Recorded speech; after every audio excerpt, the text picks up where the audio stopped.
Welcome back to part 3 in the debate breakdown series of Andrew Wilson versus Daniel Haqiqatjou.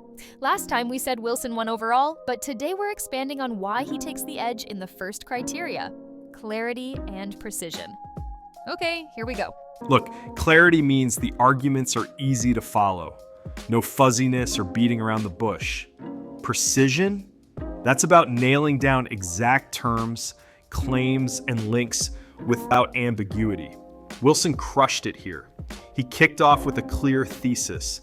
Islam allows and culturally encourages cousin marriages, which lead to inbreeding depression. That's a precise term for genetic issues from close relatives marrying. He tied it straight to lower IQ and offspring, compounding over generations, and how that hampers societal functionality, making those societies reliant on outsiders. Specific examples like Prophet Muhammad's marriage to Zainab to illustrate. No waffling. Every premise built logically to his conclusion. It was focused and left no room for misinterpretation. You could paraphrase it in one sentence without losing meaning. Now, Haqiqatjou, he defended well, saying cousin marriage is permissible but not required in Islam, and flipped the script by arguing high IQ leads to atheism and moral decay. So maybe lower IQ preserves faith and family. That's clear enough on the surface, but it lacked precision. He dismissed IQ as a fetish metric without sharply defining an alternative measure for better society.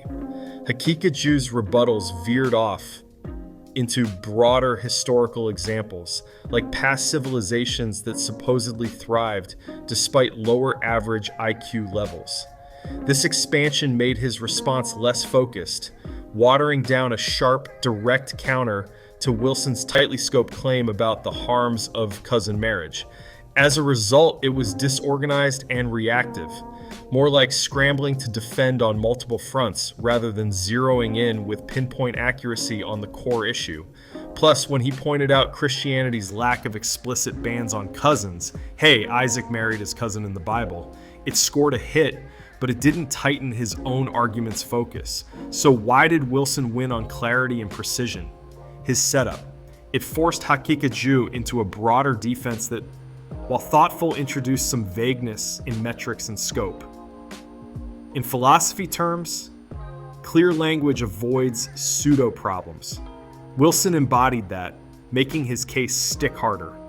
We'll hit more criteria next time. Like and subscribe if you're digging this breakdown. Helps a ton. Catch you soon.